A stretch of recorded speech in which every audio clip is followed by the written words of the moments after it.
bâtis anciens en Bretagne. Donc 4 spécialistes, Myriam Imbert, directrice de projet recherche et développement au CEREMA et CREBA. Est-ce que vous pouvez nous en dire plus sur le CEREMA CREBA? Je vais vous en dire plus pendant ma présentation. D'accord. Vous voyez, le teasing là un petit peu, ça commence. Gilles Darnay, chef de service Habitat à Morlaix-Communauté. Qui est de Morlaix-Communauté là? D'accord, merci. Vous voyez, je suis curieuse. Moi, je pose des questions. Nicolas Duverger, directeur du CLE 29. On va voir plein d'expériences que vous mettez en place. Ça va être passionnant. Et puis Georges Lemoine, responsable technique de Thiers Brest. Donc plein de choses à nous dire aussi sur ce bâti breton. On est parti, Myriam, pour la présentation? Ok, c'est parti. C'est dans le sens. Ah mince, ça commence mal. Voilà. Alors, en fait, je vais d'abord effectivement vous présenter le CEREMA, c'est pour vous expliquer d'où je parle.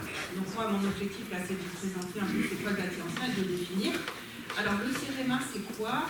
C'est un établissement public d'études et d'expertise. Alors, il porte sur un nombre de thèmes très importants, comme l'environnement, la mobilité, les risques et l'aménagement. Et dans l'aménagement, il y a le bâtiment, et dans le bâtiment, il y a le bâtiment. Bon. Et donc, nous, on est un peu comme un bureau d'études publiques pour accompagner l'État et certaines collectivités publiques dans leurs questionnements qu'ils peuvent avoir sur ces thématiques techniques. Et donc, à l'ouest, nous sommes situés sur Nantes, d'une part, ça c'est les divisions d'études, et nous avons 2 agences, une à Saint-Brieuc et une à Angers. Ça c'est, comme ça vous savez d'où je parle. Voilà. Alors, les définitions. Je vais d'abord commencer par une définition. En fait, je vais vous expliquer un peu la différence entre le bâtiment d'intérêt patrimonial et le bâti ancien, sachant que le bâti ancien fait partie du bâti d'intérêt patrimonial, mais dans le bâti d'intérêt patrimonial, on n'a pas que du bâti ancien. Donc là, il y a un exemple, la cité radieuse de Rezé, réalisée par Le Corbusier, donc en béton. Et donc, c'est tout bâtiment qui a un intérêt historique, technique ou architectural, peu importe sa date de construction.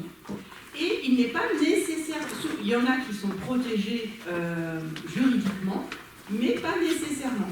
Donc tout l'enjeu dans le bâti d'intérêt patrimonial, c'est d'identifier aussi ceux qui ne sont pas nécessairement protégés et pourtant qui sont un témoignage de notre histoire, des pratiques locales, etc.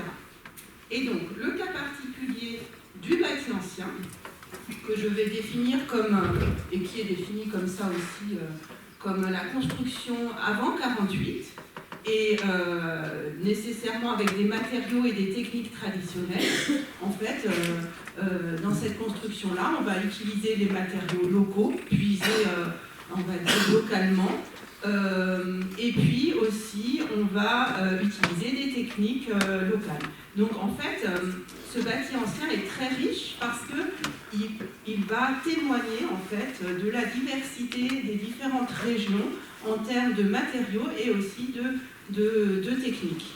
Ce qui est intéressant aussi à voir dans ce bâti ancien, qu'on peut aussi appeler vernaculaire. Vernaculaire, ça veut dire qu'il est intégré dans son environnement immédiat. Et donc, il peut avoir des caractéristiques que l'on appelle des fois bioclimatiques, c'est-à-dire qu'il va prendre en compte la course du soleil, mais aussi l'orientation du vent. Et par son architecture, il va, avec des espaces tampons ou des avancées de toiture, se protéger des vents froids ou s'ouvrir, avoir plutôt les fenêtres vers le sud. Voilà. Donc, bon, pour la petite histoire, là j'ai mis une photo de mon contour de Bretagne, où j'ai vécu 10 ans, pas dans cette maison-là, mais à côté. Voilà, et donc ça c'est ce qu'on peut dire d'autre aussi. Par contre, j'attire votre attention là-dessus, mais je pense que, vu votre intérêt, vous en avez conscience. Sur ces bâtiments-là, selon le type de matériaux utilisés, ces matériaux peuvent être sensibles à l'humidité. Et quand je dis sensible à l'humidité, il y a 2 choses. Il y a le fait que l'eau qui peut pénétrer par capillarité ou par des défauts d'entretien, de toiture, ou etc., ou de façade, peut abîmer le matériau, mais aussi sensible et perméable à la vapeur d'eau.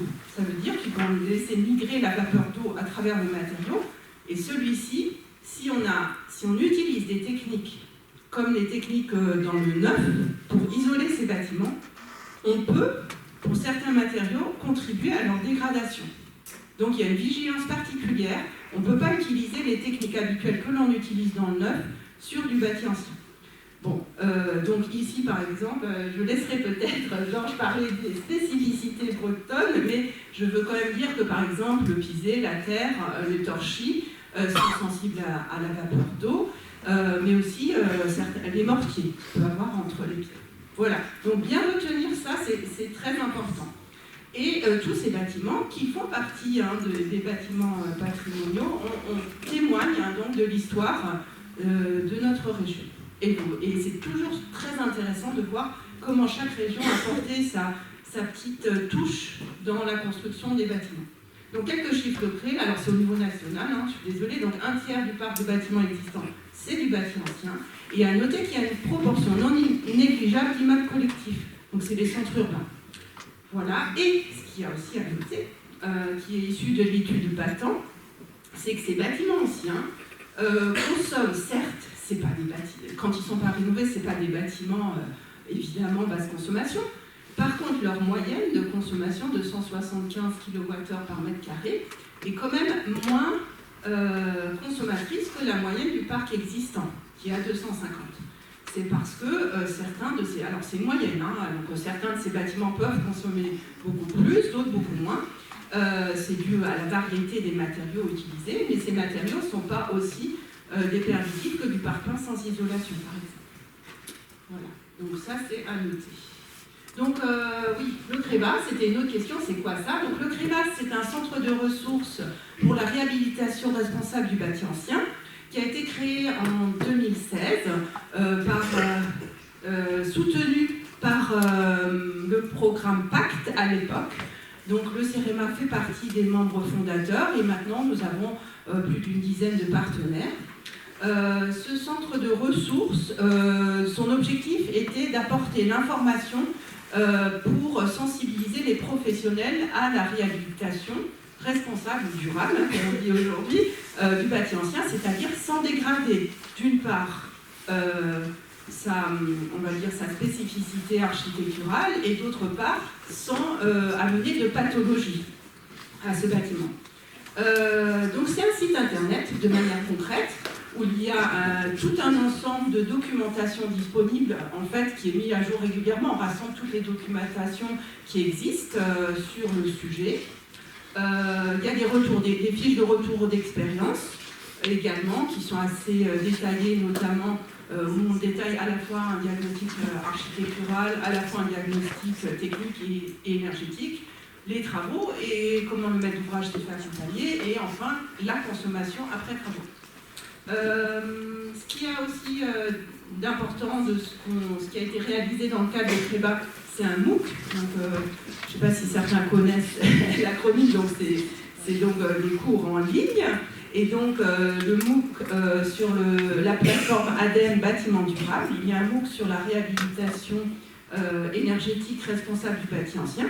Donc par contre, c'est la dernière session, il y en a eu plusieurs. Et si vous voulez avoir accès aux vidéos et à toute la documentation, inscrivez-vous vite avant le 22 avril. Il y aura le lien dedans. Donc vous n'aurez pas eu le temps de suivre les cours pour avoir l'attestation. Par contre, du coup, à vie, vous avez accès à tout ce qui est. Voilà. Et puis pour finir, la charte de réhabilitation du bâti ancien, en fait, ça c'était pour sensibiliser. Ah, pardon, je suis allée trop vite. Pour sensibiliser les maîtres d'ouvrage, notamment, mais le grand public aussi. Et puis les professionnels à la réhabilitation responsable du bâti ancien. Et vous l'aurez compris, j'insiste, c'est pas seulement améliorer la performance énergétique, mais il faut aussi conserver les valeurs patrimoniales et éviter les pathologies. C'est vraiment ça qui est mis en avant dans cette charte. Et avec, vous pouvez aussi l'appliquer avec un petit outil qui est en ligne, qui est inspiré, alors ça c'est anglais, Guidance Wheel, parce qu'en fait on a transposé un outil qui est issu d'Angleterre, je ne me rappelle plus l'acronyme, c'est Sustainable Traditional Building Alliance. Bah oui, c'est ça, j'ai réussi à m'en rappeler. Et donc, en fait, je vais pas regarder, j'aurais pu tricher. Là, c'est trop petit, là. Et en fait, alors là, bon, c'est bien, vous voyez mieux que moi. Donc, vous voyez qu'il y a les 3 piliers qui sont rappelés dans cette roue. Les 3 piliers que l'on peut évaluer. Et en fait, ce que vous ne voyez pas, parce que quand vous cliquez, vous avez accès par Internet à ce. Quand vous cliquez sur les différentes interventions, donc tout le tour de la roue, c'est différentes interventions qu'on peut faire. Donc là, j'ai pris l'exemple des murs. Sur les murs, vous pouvez choisir une des colonnes. Chaque colonne, donc la première, c'est correction thermique intérieure. Ensuite, il y a correction thermique extérieure. Il y a isolation intérieure. Il y a remplissage des pans de bois, remplissage d'un mur creux, etc. Donc là, j'ai pris l'exemple de l'isolation thermique à l'intérieur. Et du coup, vous cliquez dessus, vous voyez les couleurs. Alors rouge, c'est vigilance. Voyant, attention, dangereux, risque de pathologie ou risque de dégâts. Et sont détaillés, quand vous cliquez dessus, toutes les, on va dire, tous les points de vigilance qu'il faut avoir sur chacun des 3 piliers. Et après, vous pouvez construire, donc vous enregistrez, vous continuez de construire sur les autres interventions. Et avec les flèches, vous avez les interfaces et qui peuvent avoir entre les différentes actions aussi. Voilà. Donc, je vous laisserai naviguer dans ce site et puis j'espère que du coup vous avez bien compris la définition du bâti ancien et son intérêt. Ce que j'ai pas dit, je ne sais pas, personne n'a posé la question pourquoi 48 en fait, après la Deuxième Guerre mondiale, du fait des grandes pertes humaines, on a une perte de savoir-faire dans la construction et a une nécessité aussi de reconstruire vite. Donc une industrialisation de la construction, c'est à ce moment-là que les modes constructifs ont changé. Et donc il y a une période de transition entre 40 et 50 ans qui fait que voilà, on peut trouver des bâtiments un peu transitoires, mais voilà pourquoi on a pu construire comme ça depuis. Merci de votre attention.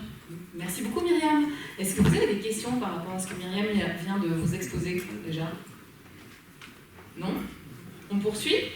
Alors on va poursuivre sur le bâti ancien, toujours, et puis le bâti breton. Il n'y a pas de présentation, donc je donne la télécommande. Non, il n'y a pas. Et c'est Georges Lemoine, responsable technique de Thiès Price. Est-ce que vous pouvez nous présenter Thiès Price et puis parlez-nous de ce bâti ancien et bâti breton? Tout à fait. Donc Thiès-Braise, c'est Maisons et Paysages de Bretagne. C'est une association qui a été créée au milieu des années 70 autour de la préservation du patrimoine architectural et paysager. Et dans ce cadre-là, elle axe son travail autour de 3 principaux items. Le premier étant la sensibilisation au patrimoine bâti via la participation à des journées comme celle d'aujourd'hui ou via l'organisation de salons. On publie aussi une revue et des ouvrages sur tout ce qui a trait de près ou de loin au patrimoine architectural et paysager, encore une fois, breton. On est également organisme de formation, avec un aspect de transmission de savoir-faire qui est assez large et qui s'adresse à un public très varié, soit un public de professionnels ou un public de particuliers, soit passionnés du patrimoine, soit qui vont se retrouver dans des projets de réhabilitation de bâtiments anciens. Voilà. Et enfin, une partie conseil pour laquelle on a le soutien de la région de Bretagne, un soutien important et de longue date, et un partenariat très étroit avec la région, dans le cadre duquel on a une mission de conseil gratuit aux administrés de la Bretagne sur, encore une fois, toutes les questions qui relèvent de la réhabilitation de bâtiments anciens. Voilà. Pendant longtemps, pour reprendre un peu le sujet, l'association Thiès-Braise a été une association un peu précurseur en France, bien avant mon arrivée, sur ces questions-là, sur les questions de réhabilitation de bâtiments anciens, à une période dans les années 70 où les bâtiments anciens n'avaient pas spécialement la cote. Donc voilà. Donc on était sur des démarches très patrimoniales. Aujourd'hui, on remarque que sur beaucoup de projets, on cherche à rendre le bâti ancien performant. Et dans ce cadre-là, nous, ce qu'on cherche quelque part, c'est la ligne de crête entre, ça rejoint ce que disait Myriam à l'instant, entre un bâti qui va être à la fois durable et pérenne, et pas créer de pathologie, mais malgré tout arriver sur des niveaux de performance qui font que on peut, ça va contribuer à la préservation du patrimoine. Ce que je veux dire par là, c'est bien évident pour tout le monde hein, que des bâtis qui sont trop énergivores vont plus avoir la cote avec un coût d'énergie qui va aller croissant. Donc il faut qu'on arrive à se mettre à jour, mais sans pour autant nuire ni aux qualités architecturales, ni aux qualités techniques un petit peu du bâti ancien. Donc voilà un peu ce que nous on cherche. Après, au sein de l'association, sur les spécificités du bâti ancien, nous on va avoir la définition que Myriam a rappelée, qui est une définition un peu normative de 1948. On a une autre définition parallèle qui va être une définition plus technique, qui va être en gros, mais ça rejoint un peu ce que disait Myriam encore une fois, un bâti qui va fonctionner avec l'eau, qui ne dispose pas de rupture de capillarité en fondation, et qui est constitué de matériaux qui sont des matériaux hygroscopiques et capillaires, des matériaux, on peut dire qui respirent. Et ça induit plein de stratégies d'intervention spécifiques, sur laquelle on reviendra un peu toute la journée, je pense. Donc voilà. Donc, la spécificité du bâti ancien, quelque part, hein, si on doit la résumer en un mot, c'est un bâti qui va fonctionner avec l'eau. Et il faut que les matériaux qu'on va y ramener, les techniques constructives qu'on va ramener, soient compatibles avec cette dimension. Ce sans quoi, d'une part, on n'arriverait pas à faire un bâtiment performant et encore moins durable. Donc la partie est quelque part perdue. Voilà. Après, en ce qui concerne les spécificités bretonnes, il y en a de nombreuses. D'une part, on a un parc de bâtis anciens qui est très hétérogène, du fait de la diversité des matériaux qui peuvent constituer l'habitat breton. Selon les territoires, on va avoir différents types de roches. On va aller du schiste, le grès, le granit, etc., etc. Il y en a encore d'autres. Et qui vont avoir des caractéristiques qui vont être assez différentes et qui vont induire aussi des stratégies d'intervention qui peuvent être un peu différentes. On a le bâti-terre aussi, donc vous voyez déjà le delta qu'on peut avoir, alors sans parler d'hygroscopie, mais en thermique déjà entre un bâti-terre dans le nord de l'île-et-Vilaine qui va être 6 fois plus performant à peu près qu'une maison en granit qu'on va trouver en Centre-Bretagne. Sur la base, hein, sans intervention. Et donc voilà, donc, un bâti très hétéroclite, un bâti qui est aussi très mité sur le territoire, avec des stratégies, Myriam l'a évoqué, un petit peu qu'on qualifie de bioclimatiques aujourd'hui, hein, c'est-à-dire avec des implantations qui sont plutôt favorables, et dont il faut profiter, en fait, nous on milite pour ça, en tout cas profiter ce qui fait déjà les qualités de ce bâti-là, pour les exploiter dans le cadre d'un projet plus contemporain. Voilà. Et enfin, voilà, tout à fait, sur la spécificité du bâti ancien, et après sur la spécificité du territoire breton, il y en a aussi, c'est-à-dire que, je vous l'ai dit, c'est un habitat qui est très limité, mais qui s'intégrait dans son environnement. Myriam rappelait le terme de vernaculaire. Et il ne faut pas oublier que les environnements ont énormément changé. Alors, j'ai tendance à fatiguer un peu les gens avec ça, mais je vais continuer encore longtemps, je pense. Il ne faut pas oublier qu'entre 50 et 85, on a 290 000 km de haies et de talus boisés qui ont disparu en Bretagne, et 8 fois le tour de la Terre. Donc ça induit aussi des changements écosystémiques importants et du coup des changements des contraintes auxquelles est soumis le bâti. On y reviendra plus sur les aspects techniques dans la journée, je pense. Et voilà, d'une part. Et une autre spécificité bretonne qui induit des stratégies d'intervention qui vont être un peu plus spécifiques, c'est notamment le climat. C'est-à-dire qu'en Bretagne, on n'a pas des hivers très froids, on a des hivers qui sont plutôt doux et humides, et donc des contraintes sur les stratégies d'intervention qui sont très différentes. Vous ne jouez pas du tout la même partie en Bretagne, en centre-Bretagne, dans un moulin à Rostronin, pour prendre un exemple, que si vous êtes dans les Alpes à 1000 mètres d'altitude. Vous n'avez pas du tout les mêmes contraintes environnementales, et ça induit des stratégies d'intervention qui vont être très différentes, puisque des stratégies qui seraient, dans le cas de bâtis dans les Alpes qui seraient sans conséquences graves en termes de pathologie vont être beaucoup plus risqués dans des écosystèmes doux et humides. Les isolants se comportent très bien en milieu sec, en milieu humide un petit peu moins. Et donc voilà, donc là, nous aujourd'hui, on est en train de viser un peu, une approche qui est très située en fait, qui va prendre en compte le bâti dans son environnement. Pour reprendre un peu l'histoire de Thiers-Brest, dans les années 70, on était sur des discours qui sont des discours très normés quelque part, dans le sens où, oui, on va fabriquer des bâtiments, on va utiliser des techniques, telle technique, mais où on ne situe pas le bâtiment dans son environnement. Ce que je veux dire par là, c'est, pour reprendre l'exemple que je prenais, vous ne jouez pas du tout la même partie si vous réhabilitez une maison à Tissin, ou si vous réhabilitez une maison dans le centre de Bretagne, le moulin à Rostron. Et du coup, il faut avoir conscience de l'environnement d'un bâti pour intervenir et pour faire du sur-mesure. C'est un peu ce que disait un collègue il n'y a pas longtemps, le bâti ancien, pour des interventions qui sont pertinentes et durables, on va se rapprocher de la haute couture. Il va falloir faire du sur-mesure. Donc c'est un peu ce qu'on... Et justement, pour ce sur-mesure, avant de parler de stratégie, on l'a senti dans vos propos, c'est un diagnostic poussé de ce bâti. Est-ce que vous pouvez nous en parler? Oui, de toute façon, en tout cas, moi, c'est ce que je considère. On ne peut pas savoir où on va si on ne sait pas d'où on vient. Donc déjà, il faut un diagnostic du bâti sur lequel on va travailler. Et c'est un diagnostic qui va prendre plusieurs dimensions qu'on a déjà évoquées en ligne de compte, à savoir une lecture de bâti pour comprendre le bâtiment sur lequel on travaille. Donc ça induit une lecture de bâti, donc d'avoir une connaissance un peu du patrimoine et des stratégies qui étaient celles des constructeurs initiaux de ces bâtiments-là. Derrière tout bâtiment, il y a une stratégie, et quand on a compris cette stratégie-là, on peut s'inscrire dedans.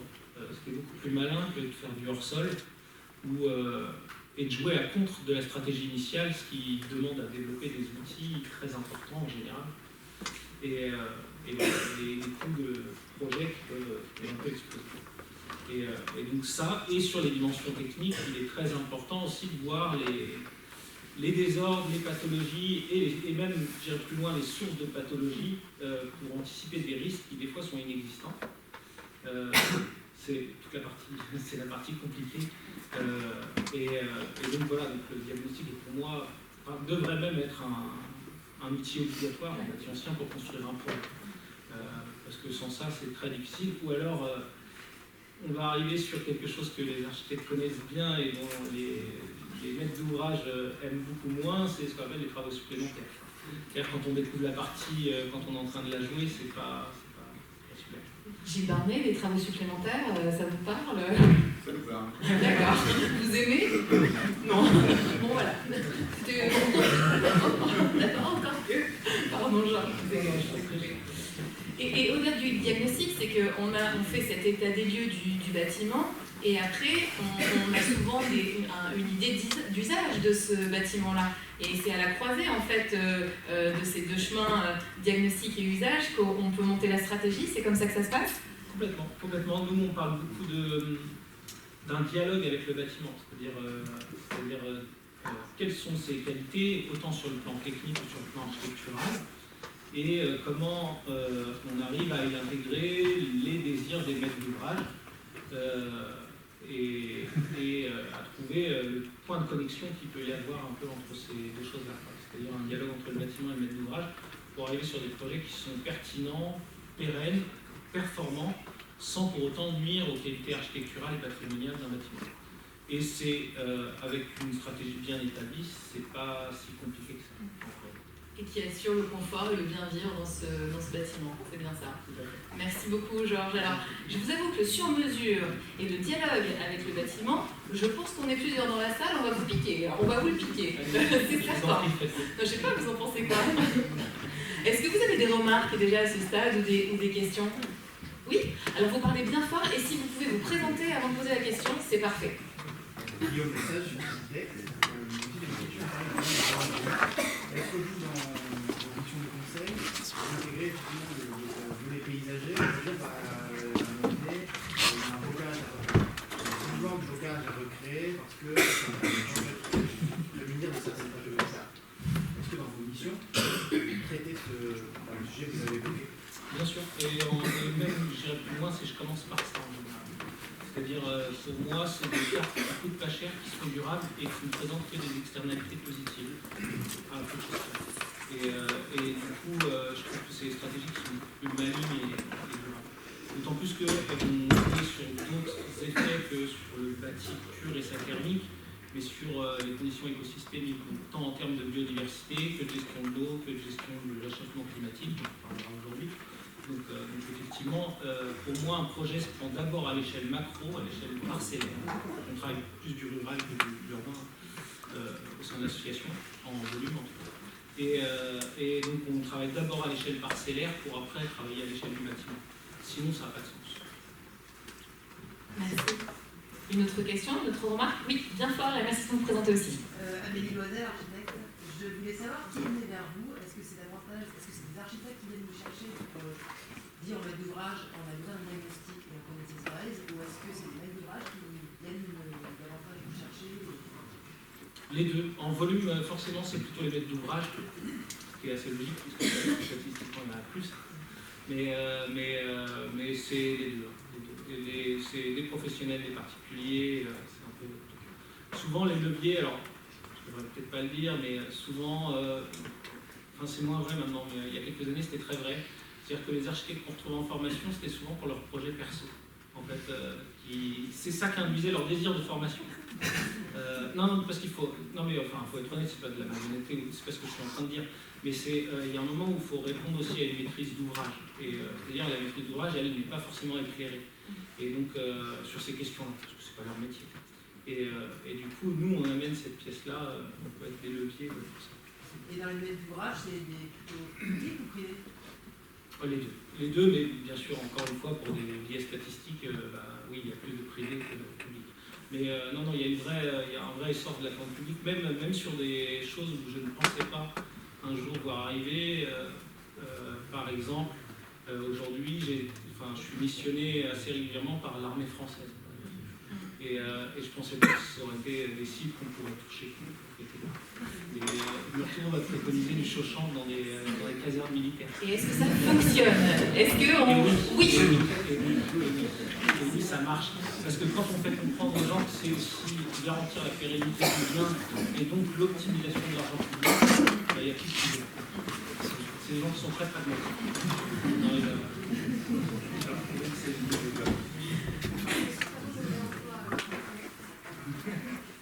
Est-ce que quand il y a des questions, tout le monde entend les questions? Moyen, on va parler bien fort s'il y a d'autres questions ou remarques. Est-ce qu'il y a d'autres remarques ou questions? Oui, vous parlez bien fort. Depuis le début de votre intervention, c'est très intéressant.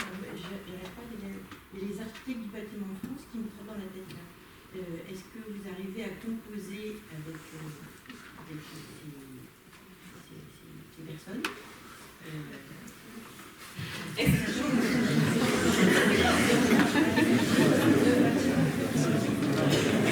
Alors, Monsieur Sénéchal n'est pas encore arrivé, il doit arriver à 11h. Mais on retient la question, on lui en reparlera. Et est-ce qu'il y a des représentants ADF dans la salle? Non, pas encore. Donc, Georges, c'est à vous. Moi, j'ai aucun problème avec eux parce que, en vrai, leur mission, c'est de garantir aussi les qualités architecturales d'un territoire. Et en ça, ils garantissent aussi quelque part la valeur marchande du bien, puisque en garantissant quelque part son aspect. C'est-à-dire que moi je trouve par exemple, je vais faire un pas de côté, je ne vais pas vraiment répondre à la question, mais je vais faire un petit pas de côté. Et j'y reviendrai. Je trouve que, moi pour croiser beaucoup de maîtrises d'ouvrage, je trouve qu'il y a vraiment quelque chose, une forme de schizophrénie en fait, dans la façon dont les gens abordent les projets de réhabilitation. C'est-à-dire qu'ils achètent un bien souvent parce qu'ils en décèlent les qualités architecturales, les qualités patrimoniales, et parce qu'ils ont assez vite l'impression de s'intégrer dans une histoire qui est plus grande qu'eux, donc c'est très touchant en tout cas. Et la première chose qu'ils font, c'est ravager le truc. Et parce que il y a un moment où ils perdent ce dialogue dont je parlais tout à l'heure avec le bâtiment. C'est-à-dire, il y a un moment où ils inscrivent leur projet. Et les architectes des bâtiments de France ont permis de préserver quand même beaucoup de choses. Quand vous regardez, l'écrin pour moi est aussi important que le bâtiment. Quand vous regardez, je sais pas, à Paris pour un bâtiment emblématique, vous regardez la Sainte-Chapelle par exemple, c'est un bijou architectural indestructible. Et pour autant, quand vous le regardez de l'extérieur avec toutes les barres des années 70, les bâtiments, ça n'a pas le même effet.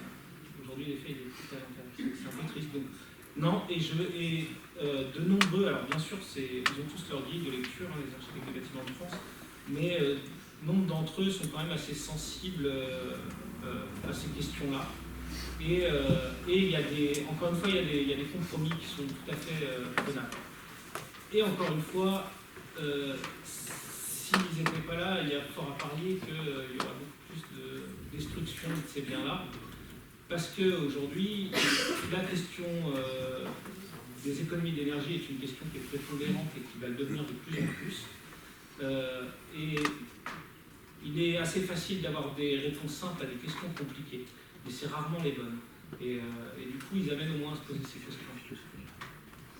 Voilà, mais, ils sont pour la plupart de bonnes à droite.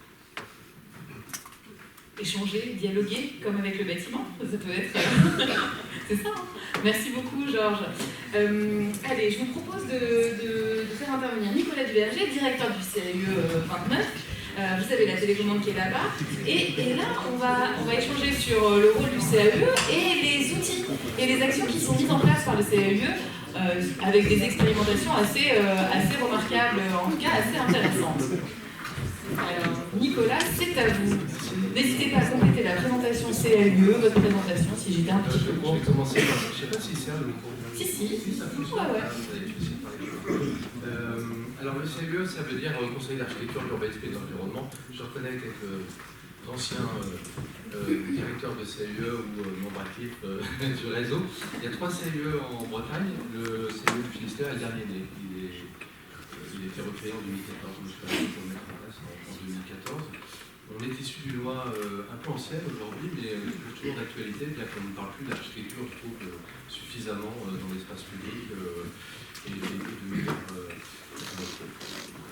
sur la question de la réglementation et de la légalité, on en parle absolument plus. Enfin, il faut se rappeler quand même que la loi de 77, à l'instar de l'intérêt public de l'architecture, elle décrète l'intérêt public de l'architecture et elle demande finalement un prendre soin du paysage, des constructions existantes. Et elle demande en conséquence au département de mettre en œuvre une structure associative pour conseiller les particuliers, les porteurs de projets, les collectivités, structures un peu plus conséquentes, de façon à éviter la cacophonie et essayer d'harmoniser un peu les paysages départementaux. On est quand même dans un pays qui fait la promotion de la maison individuelle. Chez-Mandon n'est jamais démenti depuis. On invite chacun à devenir propriétaire de sa maison. Ça a un impact sur le paysage, parce que l'addition de ces maisons ne fait pas nécessairement harmonie. Ça crée du réseau, ça crée du réseau d'hier, ça crée de la destruction aussi de paysage. J'en parlais un petit peu. Et donc c'est un petit peu sur ces ferments-là que sont nés les CAE. Alors on a un statut un peu hybride, puisqu'on est porte des missions de service public. On porte des missions de service public et on a un statut associatif, c'est-à-dire de droit privé. On n'a pas d'avis opposable. On parlait de la recherche des bâtiments de France avec son fameux avis conforme. Ce n'est pas notre cas. En fait, notre façon d'intervenir auprès des porteurs de projets, c'est trouver les mots et les outils de médiation pour convaincre du bien fondé de telle ou telle option. Et surtout essayer de faire culture commune à l'échelle du territoire qui est le nôtre, le département ou la région, puisqu'on travaille aussi, comme je l'ai dit tout à l'heure, en lien avec les partenaires régionaux. Donc ce statut associatif nous engage aussi, en termes de gouvernance, à mobiliser autour de nous très largement sur la question du cadre de vie et à fédérer un maximum d'acteurs. Donc ça peut être des collectivités locales, donc on a 304 adhérents en 2023, 3, on est toujours en progression, c'est plutôt très positif, 206 communes, vous voyez, 11 PCI, 24 particuliers qui sont intéressés par la chose architecturale et 63 organismes professionnels, essentiellement des architectes, mais ça peut être aussi des structures du type SEM ou AMO. Ce qui est aussi fond d'originalité du CE, c'est qu'on a une gouvernance collégiale, donc on a des membres élus désignés par le département. Donc c'est la première fois d'ailleurs, probablement qu'un outil institutionnel n'est plus piloté par le préfet en direct, mais par un élu local. Donc ça préfigure quelque part la décentralisation. Et au sein de ce conseil d'administration, on a des collèges qui représentent les personnes concernées ou les métiers concernés par l'acte d'aménager ou de construire, puisqu'on a des architectes, des paysagistes, des urbanistes, et puis des membres intéressés tout simplement par la question dont je parlais. Donc ça en fait un lieu de débat, une instance d'échange permanente sur les grands enjeux départementaux. Et ça permet aussi d'agir en termes d'observation en fait, des pratiques et de faire remonter un certain nombre de choses. L'équipe, c'est 8,6 ETP, très précis, 5 architectes, 3 paysagistes concepteurs. On n'a pas territorialisé le département, parce que c'est tellement beau le Finistère, que ce serait pas frustrant d'agir uniquement dans le Léon et se passer de la Corbeille, etc. Donc en fait, on crée des alliances de circonstances internes à l'équipe, entre architectes et paysagistes, pour essayer de répondre au mieux aux problématiques qui nous sont posées. 4 missions fondatrices, le conseil, la formation, la sensibilisation et l'information. J'en profite pour dire qu'on a produit à l'échelle régionale une 60aine d'émissions de télévision avec TVO et dont un certain nombre traitent de la question du bâti ancien, de la restauration. La majeure partie du temps, on conseille les communes. Donc c'est vraiment une espèce de sécurité sociale en architecture. Hein. C'est comme ça qu'il faut le voir, parce qu'on a une fiscalité affectée qui permet de financer le CIE. La contrepartie, c'est le service gratuit, mais c'est quand même la possibilité de recourir à un architecte qualifié, formé, pour un appui sur son projet. Ça s'apparente parfois aussi à la médecine de guerre. Précisément s'agissant du bâti ancien, ce qu'on peut dire, c'est que on est dans un département formidable. On sait que le Finistère, à lui seul, c'est la moitié des sites inscrits ou classés de la Bretagne. Donc c'est témoigne de la richesse dans une région déjà particulièrement riche. En revanche, moi, ce que j'ai pu observer en arrivant ici, c'est le goût pour le neuf, le propre, le ripolin, la javel. Et donc ça se traduit par des démolitions hâtives, par des pétardages à tout va de bâtiments anciens dont on ne sait pas trop que faire. Donc on détruit un bâtiment ancien, un ancien commerce, une ancienne école, une ancienne tannerie, etc. Et puis très rapidement, la place vide devient occupée par les voitures et puis on n'arrive jamais à chasser ces voitures. C'est très compliqué de faire marche arrière. Donc une partie de notre travail, c'est d'essayer, par des outils pédagogiques, de faire prendre conscience des qualités de ce bâti ancien. On fait nôtre l'adage de la Caton et Vassal, pour qui tout ce qui nous entoure est patrimoine. Georges parlait de la Sainte-Chapelle, avec ses immeubles des années 60. Pour nous, ces immeubles des années 60 font aussi partie du patrimoine, ont aussi des qualités qu'il convient de révéler. Parce qu'on aurait, dans une logique peut-être un peu patrimoniale, ou en tout cas sur cette idée de faire la part du feu, on aurait souvent la tentation de sanctuariser certaines époques. D'ailleurs, c'est une posture très contemporaine, en fait, l'idée de montrer cette sédimentation d'époque et de faire éventuellement, d'enlever certaines scories plus contemporaines. Il me semble que le patrimoine, c'est précisément une vision plutôt dynamique des usages qui ont fait la richesse des additions successives, des transformations successives. On sait très bien que les bâtiments anciens un peu emblématiques ont eu 1000 vies.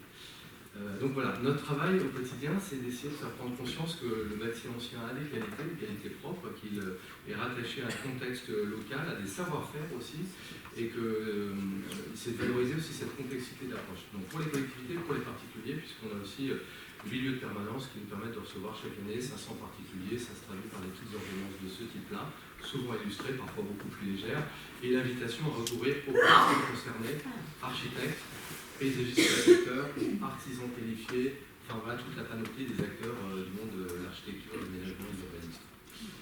Puis par ailleurs, on a des publications sur le bâti ancien rural, comment on adapte ce bâti au mode de vie contemporain, parce que c'est quand même ça l'enjeu, et puis sur la restauration de l'esprit des lieux, on a été mandaté par la mission UNESCO sur la question des abords des enclos paroissiaux, pour essayer que, effectivement, non seulement on prenne un peu plus soin des églises, des éléments bâtis, mais aussi de l'écrin dans lequel ont été installés ces bâtiments, notamment ça évoque la place de l'arbre en lien avec le bâtiment. Voilà. Par ailleurs, on est très attaché à des chantiers apprenants, chantiers écoles qu'on organise régulièrement. Chaque année, 3 à 4 ateliers de murs en terre sèche, parce qu'on a un murailler dans l'équipe, qui sont des outils très indiquants pour la population locale. Et l'idée, c'est plutôt en Cap Sizun, parce qu'on a un patrimoine très riche du côté de l'Iane et de la Pointe du Raz. L'idée, c'est de partir à la reconquête de ce patrimoine effacé, oublié sous les ronces, et de montrer qu'il a énormément de vertus, y compris en termes de biodiversité et de liens sociaux. Voilà, moi je voudrais m'appuyer sur 2 cas pratiques pour illustrer la difficulté et en même temps les solutions qu'on essaye de mettre en œuvre s'agissant d'intervention sur le bâti ancien. Je partais de cet état des lieux qu'en Finistère et en Bretagne peut-être probablement plus qu'ailleurs, je n'ai pas de chiffres en même temps, hein, c'est très intuitif. On aime bien pétarder, on aime bien reconstruire du neuf. Bon. Le premier élément de réflexion, c'est qu'on n'a plus les moyens de construire du neuf, à la fois sur des aspects écologiques. On sait très bien que le carbone qui est stocké dans le bâtiment ancien a une valeur, et que démolir, c'est déstocker ce carbone, mais construire, c'est aussi dégager un maximum de gaz à effet de serre. Donc voilà, on ne peut plus faire de cette manière-là. Par ailleurs, pour les raisons économiques, on sait très bien que le bilan économique sur un long terme est beaucoup plus coûteux. Il s'agit d'émissions de construction, il s'agit d'intervention dans le bâti ancien, même si sur les coûts d'investissement à moyen terme, à court terme, effectivement, les chiffres paraissent plus intéressants sur la construction neuve. On reviendra sur l'aspect économique à la prochaine table ronde. Mais en même temps, ça nous intéresse à fond, parce que on est obligé de trouver des arguments pour intéresser la maîtrise d'ouvrage, puisque nous, c'est la maîtrise d'ouvrage essentiellement, à cette question de prendre soin de l'existant. Un exemple, Pouillet, vous voyez, les élus nous appellent un jour en disant on veut construire une halle. Très bien, donc pourquoi? Parce qu'on a plein d'associations de Pouillet, on a une commune extrêmement dynamique et il nous semble qu'une halle, ça pourrait être le fédérateur de toutes ces associations, tous ces usages.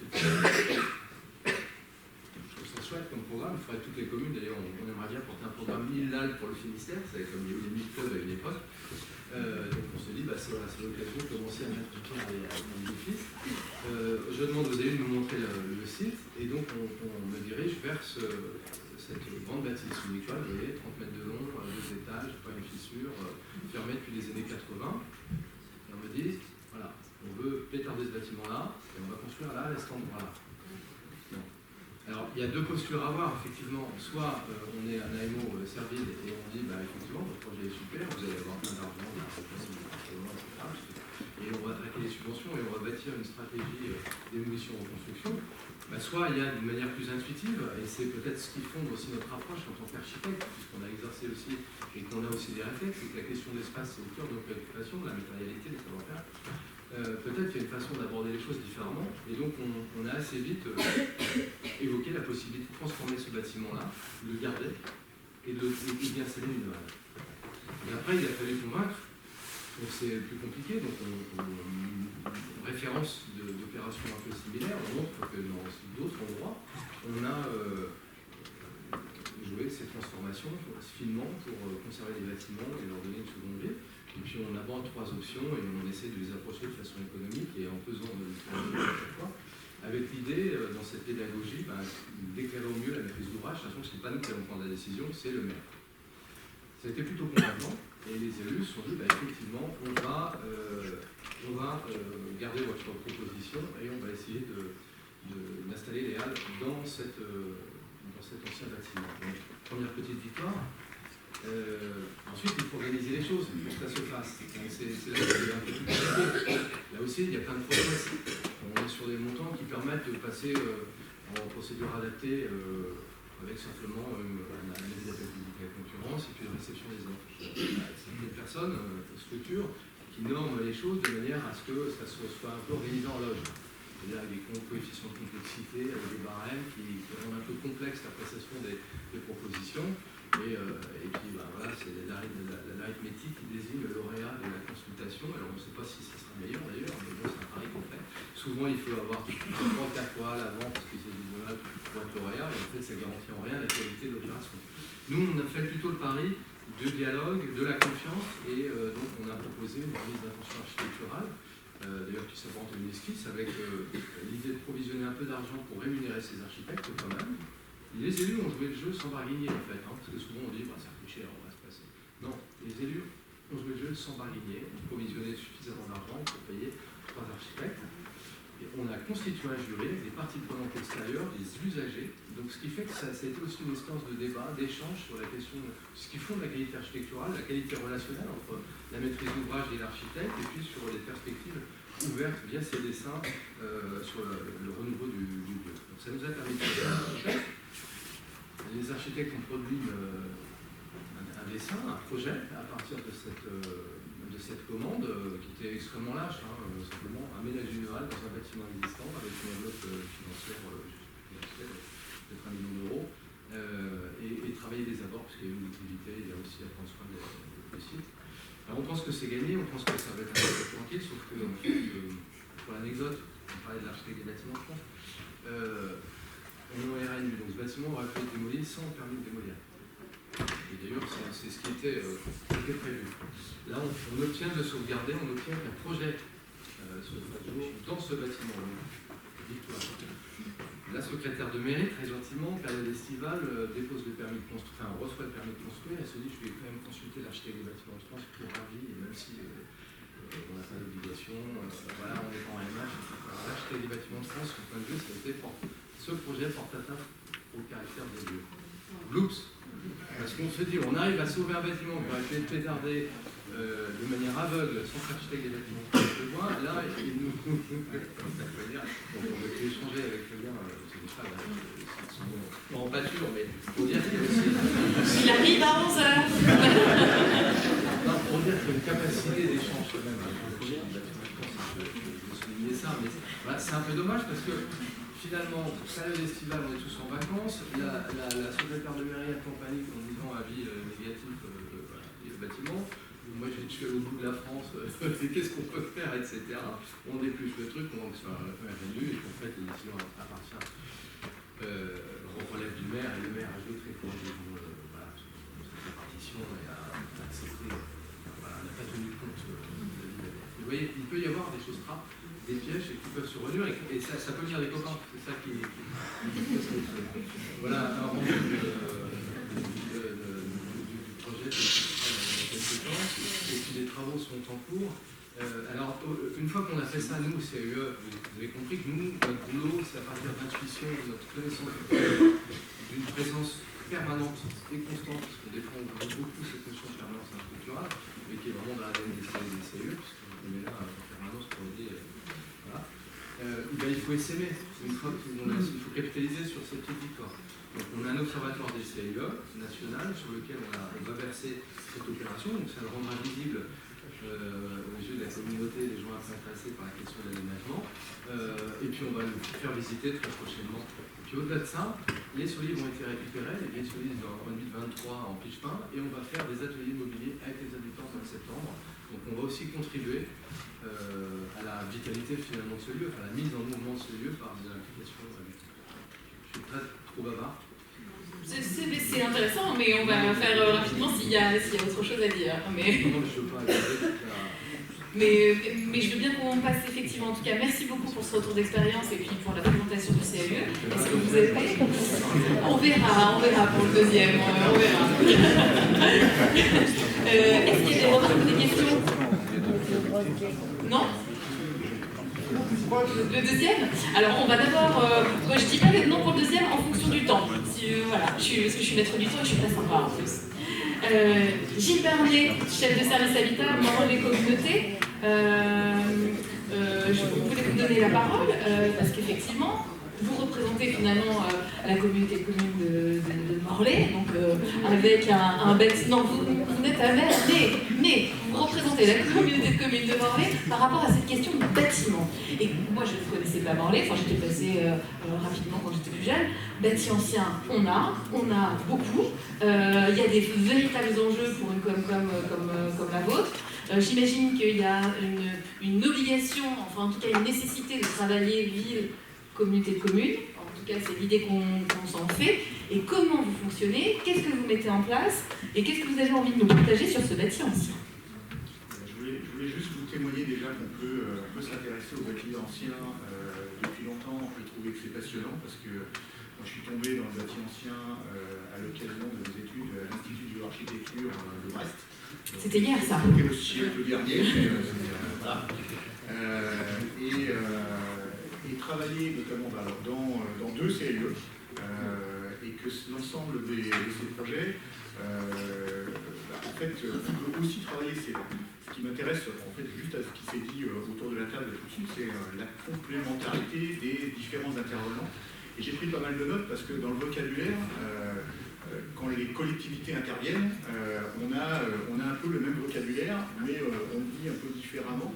C'est mon poétique? Pas forcément, parce que stratégie d'intervention, la collectivité a une stratégie d'intervention sur l'habitat. Alors, c'est pas une stratégie d'intervention sur un logement, mais c'est une stratégie d'intervention globale. Et puis, elle a intérêt à être pensée effectivement de manière systémique. J'ai noté pertinent et durable, durable et solidaire, parce que derrière, on fait du logement, et on s'intéresse aussi au patrimoine, mais on s'intéresse au logement. Du sur-mesure, oui, c'est du sur-mesure par rapport aux besoins d'un territoire. Donc, je vous donnerai quelques éléments de définition du territoire. Optimisation de l'argent public. Oui, là, on est tout le temps dedans. Et alors, ça peut marcher. On est sur des collectivités qui, comme celle de Morlaix Communauté, est très en pointe sur les histoires d'habitat. Parce que ça coûte beaucoup d'argent à la collectivité d'intervenir sur du patrimoine public, mais surtout sur du patrimoine privé. Et pourquoi on va dans cette galère quand on est une collectivité publique à intervenir sur le patrimoine privé? Parce que c'est le patrimoine des bâtiments, des centres-bourgs qui peut être très intéressant. Et puis derrière, c'est aussi de l'activité pour les entreprises locales. Et tous les gens qui sont représentés dans cette salle, quand on défend le budget habitat auprès de notre collectivité, c'est de dire quand la collectivité met 1 euro, on en récupère 2, 3, 4 avec l'Agence nationale de l'habitat, le conseil départemental, le conseil régional, et puis on génère 13 à 15 euros de travaux. Qu'est-ce que vous voulez? On arrête pas. Ah, ben non, c'est une très bonne idée de soutenir le bâtiment public et les entreprises. En plus, à l'échelle d'une petite collectivité comme Morlaix, les entreprises, elles ne viennent pas de l'autre côté de la France, c'est les entreprises locales qui travaillent, les entreprises et les professionnels du bâtiment, bien évidemment. Alors, oui, j'ai écouté aussi service gratuit. Oui, service gratuit, c'est un des enjeux de la collectivité, c'est de mettre en place des aides financières, de mettre en place beaucoup d'ingénierie pour aider les propriétaires et les porteurs de projets à faire des choses, et des choses qui soient de bonne qualité. Le ravage et le dialogue avec le bâtiment, oui, c'est plutôt faire prendre conscience à des propriétaires qui achètent des bâtiments pour soit leur résidence principale, ils vont acheter quelque chose pas cher, parce que jusque-là, on avait effectivement des bâtiments, on achète 20 000 euros ou 30 000 euros encore un immeuble entier à Morlaix, sauf qu'après derrière, c'est pas 20 000 euros plus qu'il va falloir mettre, c'est 300 000 ou 400 000, et on voit beaucoup d'immeubles qui s'achètent et sur lesquels il ne se passe rien. Et au bout d'un moment, il y a la toiture qui s'étend. Donc, quel est l'intérêt d'une collectivité à intervenir sur le bâtiment ancien? C'est que, c'est un parc de logements disponibles, plein de logements vacants dans le bâtiment ancien. Et 2, c'est un patrimoine à préserver. C'est un enjeu aussi pour la collectivité. Il y a un plan de sauvegarde et de mise en valeur qui a été mis en place sur le centre-ville de Morlaix. Parce que ça se joue aussi sur l'attractivité du territoire, et c'est pas rien pour les élus. Je ne sais pas comment je fais avancer celui-là. Donc juste pour donner quelques éléments de connaissance du territoire, Morlaix Communauté, c'est 26 communes, 66 000 habitants, 40 000 logements, donc à peu près 30 000 logements de résidence principale. Une taille des ménages ménage qui est en diminution constante. Donc on a même si on est sur un territoire qui n'est pas en augmentation de population de manière extraordinaire, une population qui est plutôt vieillissante, un territoire attractif, il y a des gens qui arrivent, mais la population vieillissante, en fait, on n'a pas une population qui augmente, mais on a besoin toujours de plus de logements. On est sur un territoire qui est plutôt pauvre, on a quelques chiffres là, voilà, 57% des ménages qui sont éligibles au logement social, alors qu'on n'a que 10% de logements sociaux. Il y a un grand écart, mais il y a quelques années, on était un territoire totalement détendu par rapport au logement social. Les propriétaires occupants qui pourraient rentrer dans un logement social, ils sont propriétaires de leur logement. Par contre, ils ont à réhabiliter ce logement-là. Et puis, voilà, 50% de ménages éligibles aux aides de l'ANA pour réhabiliter leur logement, 70% pour les ménages de 3 personnes. Mais voilà, sur une population, ça serait bien qu'ils puissent faire les travaux, sauf que si on ne les aide pas, il y a peu de chances qu'ils les fassent tout seuls.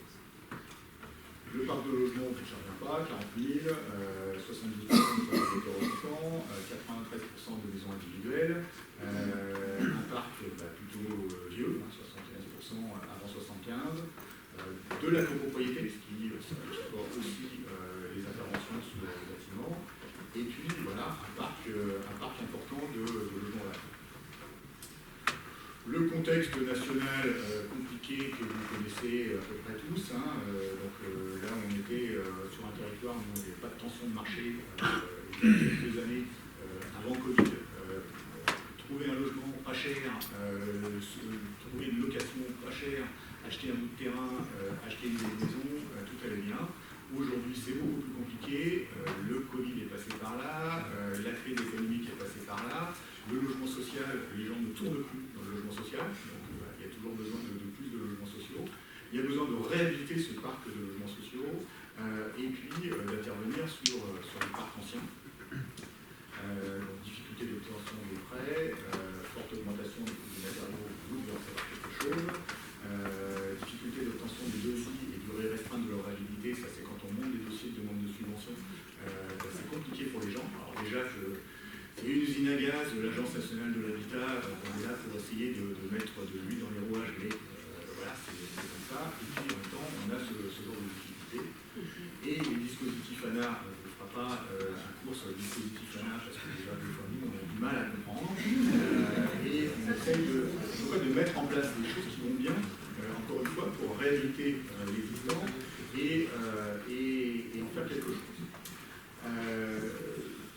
Petite diaporama qui date un petit peu, mais qui était lors de l'élaboration du PUIH, dans lequel l'urbanisme intercommunal avec un volet habitat, avec au cœur des réflexions, effectivement, la revitalisation des centralités, une urgence plus particulière sur la ville-centre de Morlaix, qui a beaucoup de logements vacants, qui a des immeubles qui sont en train de partir. Pour l'instant, on a vu quelques immeubles qui sont à moitié écroulés, partis en flammes, mais qui, sauf exception malheureuse, à un moment, il y a effectivement un incendie dans un bâtiment squatté avec une personne qui est morte. Jusqu'à là, les bâtiments n'ont pas fait de mort.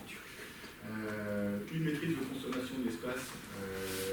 Toute la politique habitat depuis très longtemps sur les communautés va dans ce sens-là. D'abord d'intervenir sur les bâtiments anciens plutôt que de construire des lotissements en extérieur, même si ça c'est la politique de la collectivité centrale, c'est pas forcément la politique de chacune des communes. Jusque-là, il y a eu quand même beaucoup de lotissements de fait avec, alors que au détriment de la ville-centre qui s'est notamment développée. En tout cas, dans le cas du PUIH, de toute façon, les interventions devant les communautés vont dans ce sens-là, avec la coordination des politiques, parce qu'évidemment, ça ne se fait pas tout seul, il n'y a pas une politique habitat sans tenir compte de ce qui se passe économique, de ce qui se passe sur la cohésion sociale, sur le transport, notamment, et donc une volonté de mettre en place des plans d'action qui vont vers le renouvellement urbain, l'action sur la vacance, et c'est quand même l'objet de la politique habitat, c'est de répondre aux besoins des gens, en priorité sur les ménages modestes, qui ont plus de difficultés à trouver des solutions tout seul complément, mais peu importe, puisqu'on peut aussi accompagner aujourd'hui l'ensemble de tous les porteurs de projets, parce qu'on a besoin des logements pour un peu tout le monde. Et donc ça donne un schéma un petit peu compliqué, mais qui peut exhaustif de l'ensemble des projets portés par Morlaix Communauté, avec, on avait un petit logo spécifique, donc un logo de Morlaix Communauté, puis on avait fait un logo Habitat, et on a un maire et président de l'agglomération, donc voilà, ça aussi c'est une importance parce qu'on avait politiquement, sur les mandats précédents, une opposition politique entre la ville-centre et l'agglo, et mener des politiques, en tout cas sur la ville-centre, quand la compétence habitat, elle est à l'agglo, et à la ville-centre, on a une vision complètement différente, ça veut dire qu'il y a des choses qui ne se font pas. Donc là, on a, vous avez mis là-dessus, il y a 4 grands volets d'intervention des politiques habitat dans les communautés. Donc une intervention très forte sur l'habitat privé, à travers des opérations programmées d'amélioration de l'habitat. Donc on en a une appelée durable et solidaire, qui intervient sur l'ensemble de l'agglomération. Une OPA plus spécifique sur le centre-ville de Morlaix, avec un volet copropriété dégradé sur l'ensemble de la ville de Morlaix.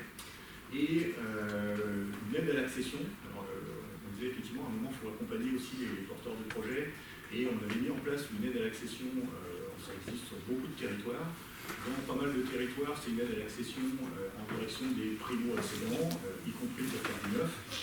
Sur Morlaix Communauté, depuis 2014, celle-ci, elle est fléchée dans l'ancien et avec un accompagnement des porteurs de projets sur la visite de leur logement, avec un technicien bâtiment qui aide à comprendre que, encore une fois, la maison achetée 20 000 € ou 100 000 €, derrière, il y aura peut-être la toiture à refaire, que l'isolation, ça ne se fait pas forcément n'importe comment, et que donc il y a un accompagnement à la fois, alors on travaille sur toutes ces opérations avec pas mal de partenaires. On a sur l'ensemble de ces opérations une intervention de la ville, l'association d'information au logement, sur les côtés juridiques, accompagnement des porteurs de projets. L'ALEC, donc EOL, qui intervient aussi sur les conseils, sur l'isolation, la thermique des bâtiments, le chauffage. On a des opérateurs de type Solia, Citémétrie. Un opérateur un peu particulier, je vais en reparler après sur une opération que vous voyez là, d'une Bouti, je ne sais pas si quelqu'un en a déjà entendu parler, mais c'est super intéressant. Avec donc porté par un bureau d'études qui s'appelle Vigilante. Et puis la CELPI qui intervient, donc Société d'économie mixte de portage immobilier qui est basée à Brest et qui intervient sur le pas de renouvellement urbain. Encore une fois, depuis au moins 2008, les interventions sur le parc privé de Morlaix Communauté, c'est sur le bâti ancien, avec des opérations d'amélioration de l'habitat qui ont un caractère incitatif, c'est-à-dire qu'on développe toute une batterie d'accompagnement, d'ingénierie des porteurs de projets pour les aider à réfléchir sur leurs projets, faire des choses qui vont dans le sens de la politique habitat, à savoir faire le bâtiment et puis produire du logement. Et on est passé sur un volet plus coercitif à travers l'OPA RU, avec là on vous accompagne si vous voulez bien réhabiliter votre bâtiment. C'est votre bâtiment, là, vous n'avez pas réhabilité, mais dont vous êtes propriétaire depuis 10 ans au centre-ville de Morlaix. Il fait partie d'îlots ou d'immeubles qu'on a repérés, et vous êtes propriétaire, il va falloir faire quelque chose. Vous voulez faire, parfait, on vous accompagne. Vous ne voulez pas faire, vous nous vendez. Vous ne voulez pas nous vendre, on vous exproprie. Caricature, hein, c'est pas, on ne l'explique pas comme ça, mais la philosophie c'est un peu ça, parce que derrière, il y a des gens qui ont acheté des bâtiments et qui n'en font rien. Alors c'est à la fois dommage, et puis c'est même dangereux parce que ça finit par s'écrouler. Et c'est dangereux pour y compris les voisins. Donc voilà sur l'habitat privé. Sur l'habitat social, donc il y a un côté, là je ne vais pas le développer, ça ne concerne pas franchement le bâti ancien, il y a un volet de production de nouveaux logements, mais il y a aussi un volet de réhabilitation de l'existant. Et là, c'est pas un petit morceau parce que les bâtiments sociaux les plus anciens sont aussi les bâtiments sociaux les moins chers, parce qu'ils ont été financés à une époque, donc les loyers sont les moins chers sur ces bâtiments anciens, et en même temps, quand c'est des passoires à énergie, ça vaut le coup de le faire. Donc là, il y a eu un gros coup de collier et des subventions importantes de Morlaix Communauté sur la réhabilitation du parc ancien des logements sociaux. Donc tous les bâtiments des années 70 qui méritaient travaux ont été réhabilités. Et là, en deux programmes locaux de l'habitat, donc 2 fois 6 ans, on aura réhabilité, je ne sais plus, les deux tiers du parc de logement social, donc les 2 tiers les plus anciens de toute façon, et les nouveaux, on peut considérer qu'ils ne sont pas des passoires à énergie, donc ça va à peu près. Rapidement, le dispositif innovant. Et le dispositif innovant, ça c'est cerise sur le gâteau sur le territoire dans la communauté avec le dispositif Build Bouti, Build in My Backyard. Donc c'est comment accompagner des gens qui sont propriétaires de parcelles déjà construites à densifier dans ces parcelles-là. Et puis le multi, c'est plus imagé, mais en tout cas c'est apporter un conseil architectural sur le projet, sur tout le projet de réhabilitation. Les opérations d'amélioration de l'habitat, il y a des gens qui peuvent en bénéficier, des gens qui n'en bénéficient pas, il y a des critères de ressources pour pouvoir en bénéficier. Là, on a un dispositif qui permet d'accompagner tout le monde, avec un rendez-vous avec un architecte dans un premier temps, et qui accompagne le porteur de projet jusqu'à la réalisation des travaux, et l'opérateur est payé au dépôt du permis de construire, au début des travaux et à la fin des travaux. Donc il a tout intérêt à ce que ça bouge. Et là, on a des super résultats avec des gens qui réfléchissent un peu comme, voilà, on aurait pu aller voir le CLE, sauf que là, on développe ce que le CLE peut faire à grande échelle pour un territoire tout petit. En Méditerranée, là, il y a plus de 600 projets qui ont été accompagnés et on commence à voir les premières réalisations de réhabilitation et encore une fois d'intervention sur le bâtiment ancien, pas du tout sur le neuf. Merci beaucoup, Gilles Barnet. Dynamique alors les communautés des projets. Est-ce qu'il y a des remarques ou des questions? Et on en prendra une ou deux. Juste un complément, c'est peut-être symptomatique en fait de l'absence de conciliation d'architecture dans notre entreprise. Le CLE intervient chaque mois dans le cadre d'une permanence à Morlaix, donc on est inscrit dans le dispositif. Tout à fait. On n'est pas parlé. Tout à fait. Je n'ai pas dit CLE, mais je non, mais il faut en passer. Bien sûr. Ça service d'esprit.